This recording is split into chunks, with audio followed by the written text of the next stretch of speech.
Hello everyone, I'm Squallcasting and I'm bringing you another match of StarCraft 2. In this particular game, we do have Quantic Sase going up against Evil Genius's Thorzain. This is the second game of theirs I have cast, so game 2 of their best of 3. In the last game we saw Thorzain die to a, well not die to, but get crippled by an impeccably timed Warp Prism drop by Sase. He sent the Warp Prism in right as Thorzain moved his army out with his first 2 medevacs, dealt a ton of damage to Thorzain's economy and infrastructure, and Thorzain was just never quite able to claw his way back, although he certainly did try. So, Thorzain in all likelihood will be a little bit more wary of Warp Prisms in this game, so we'll see if he's able to come back and take game 2 here. So both players starting out pretty darn standard because you can't deviate too much at the 1 minute and 30 second mark. Anytime I say that, it's always at the 1 minute and 30 second mark because my intro talking usually takes about 1.5 minutes of in-game time. But yeah, looking pretty standard. No one's going for any kind of proxy barracks or anything silly like that. And honestly, this is probably a pretty bad map for it, as the walk distances are pretty long. Although I did see someone do a proxy gate the other day on the IPL. They actually dropped the gateways right here, which is a location that would never be scouted normally. And that actually did make sense because you're always you will either spawn here or here if you're on the bottom side. You can't spawn close by ground. So it was interesting. I don't recall if it worked out or not. I think he did win the game eventually. But anyways. So Sase is opting to get a Zealot out first. And is taking both gases pretty early. So looks like he wants to go for something tech-oriented. Thorzain, on the other hand, hasn't taken any gas yet. And is doing the 1-max gasless FE. I do believe he does this in almost every game he plays in. So, pretty standard by him. He loves getting that economy going early. And, well, a lot of pro players like it right now just because they've kind of figured out how to deal with timing attacks and how to deal with ultra aggressive early game play like 4 gates. And they figured out how to do it while also getting ahead economically. And so people just don't really do the ultra aggressive stuff that often anymore. And as a result, everyone kind of expands a lot more. I mean, this is why you see Zerg players, they'll make 2 expansion hatcheries before they get a single attack unit. So, well, actually, to be fair, usually they will get 2 or 4 Zerglings out just to kind of ward away any scouting and whatnot. But yeah, so Thorzain getting his bunker down just so he can be as safe as possible. His expansion finishes and instantly starts morphing it into an orbital. So that gets him just tons and tons of minerals, because mules are really good. Sase is expanding at about the same time he did last game. So behind Thorzain, but not crazy behind. And curious where he's been spending his chrono boost, because I actually have no idea. I would guess he's putting it into probes. And wow, 2-gate robo, okay. That's a little bit different than last game. Last game he went up to 3 gateways, then got his robo and a Twilight Council, and then went up to the Dark Shrine, which he incorporated into that Warp Prism drop. And we do have a hidden pylon going down here. And while that's fairly exposed, like it's not tucked away into a far corner, the odds of Thorzain actually looking in that direction are relatively slim. Unless he consciously sends out a Marine to check potential pylon locations that won't be found by accident. At least until he goes for his 3rd. But in all honesty, he'd probably just go through those rocks to get to his 3rd. But looks like he might want to push here. And oh wow, 2 sentries and 2 Zows getting caught out in the open, but Thorzain chooses not to pursue. That's pretty lucky for Sase. Thorzain didn't have concussive shells, so that was a bit of a lucky break for Sase there. If he'd lost those units, that would have been awful. And right as I was saying Thorzain would never find that, he finds it immediately. So Thorzain just showing that he's a good player. He's very conscientious of things like hidden pylons, just knows to check for them, and looks like Sase wants to go for it anyways. I don't know if this is beefy enough to deal with a bunker and this much stuff. It could be he just wants to force a reaction of Thorzain, but Thorzain has 2 bunkers and a whole bunch of SCVs ready. So yeah, so he's just going to sit back and work on the rocks for now. And looks like Thorzain might want to expand here because he's starting a wall. Or it could just be he wants a supply depot there to keep an eye out for things from the high ground. Huh. Go figure. In any case, Sase's force is scary enough that Thorzain's not pushing out, so that just gives him some time he can spend whacking down those rocks. So later on, when he does choose to engage, he has more room to work with. And I'm really curious what this SCV is doing, man. I'm going to try to keep an eye on that. Sase does get an observer and sees that there's already a Ghost Academy. That was pretty fast. Huh. Could be that Thorzain wants to do some nuking. Wait, did he see the Ghost Academy? Okay, good, he did. That would be a terrible miss. And now he can start picking off that supply depot with the high ground vision from the observer. But a big force comes out, and Sase does have to fall back. Burns a couple force fields just to protect his escape. Even more force fields. But that does let him get home free, but that's quite a lot of energy used. But Thorzain isn't taking the bait. He is not stimming up his entire army to try to catch that force, as that would be so much damage. And oh no, Sase going to lose a single sentry for free. That's not a good development at all for him. And I just noticed this doodad. What is that? It's like sending fluorescent light up into the sky. Oh, and a warp prism. Okay, so Sase once again doing some warp prism play, but isn't paying attention to it, isn't phasing it into attack yet. But Thorzain somehow hasn't noticed it. Both players having a little bit of inattention here. Oh my goodness, when's he going to phase that in, man? Could be he's distracted because there's a huge army outside his door. He does have a Colossi out yet, but I don't think he has range. Nope, he doesn't. It will finish very soon. So if he can hold us back until range finishes, that'll be very good for him. But Thorzain's army is looking pretty potent. And he does have 2 ghosts mixed in with his force. They do have EMPs ready. And looks like the warp prism was picked up on and forced away by those Marines. And just didn't really accomplish anything at all. So, but fortunately Sase did not lose it. So at the very least managed to keep it alive. Thorzain does now have to be conscientious of the fact that that warp prism is there. And keep an eye out for it, potentially keep 2-3 Marines back in his base to defend from it.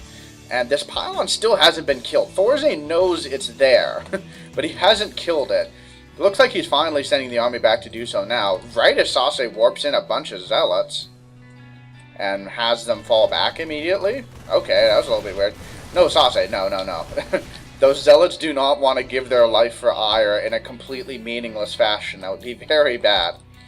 Thorzain has taken his 3rd, and he is morphing down to a planetary. That's a little bit interesting.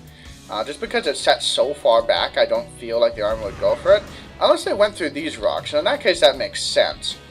I guess Thorzain just wants to be as safe as possible. And gets a single EMP, hits almost the entire army. Wow, there is no sentry energy left at all, except for these 2, so he has a few force fields left, but not a lot. And I feel this is a pretty bad engagement for Sase. The Bio Army has such a beautiful spread, and yep, he just chews through the entire force, starting to pick off Colossi, and Sase going to lose both Colossi to just pure Bio. Doesn't even have any Viking support. Going to lose another Colossi? Oh no, Sase. Oh, an absolutely terrible engagement for him. Thorzain gets a big win. And Sase switching to a Templar Archives. Interesting decision, given that he knows there's ghosts out. But maybe he's hoping that Thorzain will assume that the Colossi will continue and will start pumping Vikings instead. So this could be kind of the reverse mind games where it goes, well, I know you already have that, but I'm going to get it anyways and hope that you don't anticipate that. Is Thorzain continuing? Yes, he is continuing Viking production. So this could be a good way for Sase to basically make Thorzain spend a lot of resources on Vikings to kill Colossi, but then there's no Colossi. And the Vikings are essentially dead weight. They can land and do damage, but honestly, they're really bad on the ground. It's not cost effective to have them fighting as a ground unit. And yeah, Sase looks like he's going to move into High Templar Archon. Actually, no High Templar left. Looks like he maybe just charged Lot Archon? Charge is researching. Man, this looks like a composition from a year ago. Back when Protoss were always doing charge Lot Archon. Very interesting. He is not researching Storm, or at least I don't think he did. Let me double check. Find that Templar Archive. Where are you, Templar Archives? Where is the Templar Archives? Why can I know? There it is, okay. Yeah, he did not research Storm. So it looks like he just wants to go charge Lot Archon, I guess. Interesting. So kind of an old school style. We'll see how it works out. Thorzain has invested into 5 Vikings and is also getting air attack. You know, so that will be of almost no benefit to him if Sase stays with his Charge Lot Archon mix. Now the thing is, Charge Lot Archon can be quite deadly, but only in mid-size army engagements. If you get to 200, the Bio army will absolutely chew through the Charge Lot Archon mix. Check the upgrades. They are both at 1-1, so they are even in that regard. And are there any ghosts left in this army? There's 1 ghost. I mean, wow, stimming his army to get it away. He's quite scared of this mix. And I guess I would be too. That's a lot of Zealots and Archons. Immortals mixed in too, so he can snipe off... yeah, that's a very Marauder-heavy mix. And yeah, that was a good move by Thorzain to pull back. He has so many Marauders, and Immortals are so good against Marauders. And Marauders just aren't very good against Zealots either. And yeah, Thorzain just choosing to land his Vikings. He's going, oh, well, I'm going against a ground-only army. Might as well get some use out of these guys. And, I mean, they're okay, but it always just feels like they die so fast. Oh, lifts them off again. Could be he was worried that the attack was still coming. But for now, wants them in the air again so he has a bit more mobility. And this scouting factory doing the longest journey. Probably did check on the 4th. Yeah, hasn't rallied down there. Sase is on 3 bases now. Thorzain has been on this base for quite a while longer, I do believe. Yeah, these minerals are barely mined, so Thorzain definitely has had an economic edge for quite some time. But Sase is slowly building up again. But I feel like whatever advantage he may have garnered from that tech transition is starting to be lost, because Thorzain is aware of it now and is responding appropriately. And Thorzain moving to 3-3, Sase only on 2-1. And those guys aren't too happy. Like, wait, where are our friends? Where's the army? But Thorzain going to be able to deny this 4th. Looks like Sase may want to go for it. Does he have Storm yet? No. It's on the verge of finishing. If he can finish that and get a bunch of good Storms off, this could go very well for him. As there just aren't many oh, wait. Never mind. There's a lot of ghosts there. But they're separated out from the army.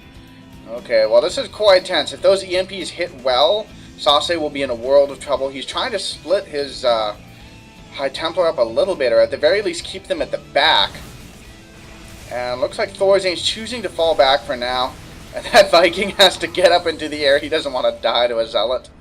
Well, that was kind of fun. Thorzain does save the Vikings, so... Even though Vikings are not the greatest on the ground, you know, they cost money. You may as well get some use out of them. You don't want to just throw them away. So yeah, both players are kind of posturing around. We've only really had that one big engagement where Sase lost virtually everything, but he has managed to rebuild very nicely. Is almost even on his opponent's supply now. Both players almost, well, Thorzain's max. Sase will be in just a second as soon as he chooses to warp in another unit. He is working on 3-3 now, and it does look like he's chrono boosting that as he is catching up to Thorzain. And I didn't know ghosts exploded when they got fed back. Oh, that was brutal. Oh gosh, I'm not going to think about that too much. Apparently feedback makes organic things just explode from the inside out. That's quite unpleasant. Oh man. And both players are still posturing around a little bit. Thorzain continuing to get scouting information from that factory. And Sase just doesn't have that many stalkers. And oh, nice Storm dealing a lot of damage to that bio. Another Storm, that one completely whiffs. And oh wow, all the EMPs neutralizing all the Templar. Now they're just getting morphed into Archons. What else are they going to do? Beautiful EMPs completely neutralizing that portion of Sase's tech. And he's just in a bit of a awkward position here. The force fields were, well, oh no, this is going very badly for Sase. I take it all back. Losing all those High Templar for basically nothing was absolutely terrible. And I think we're going to see a GG out of him any second now, as he is so far behind on supply. 100 supply behind. Wow. So well played by Thorzain, catching that army, getting, an absolutely enormous concave. Went from, here up to here, and then from here to here around the entire army, which was here. That's about as good a concave as you are ever going to get. And was basically able to minimize the Colossi damage by having his units spread out in that enormous arc and crush through the army with minimal losses. And Sase tried for that tech switch, surprised Thorzain with it a little bit, but then didn't engage, and then Thorzain just switched hard back to Ghosts, had plenty of Ghosts, got beautiful EMPs off, and that was pretty much all she wrote. So thank you guys for watching my cast. I do hope you enjoyed it. Please do like, subscribe, and comment. I really want feedback. I would love to get more comments in the comment section, so please let me know what you like about my casting, what you don't like, what you think I could improve. I really would like feedback. And I will see you guys in the next video for the deciding Game 3.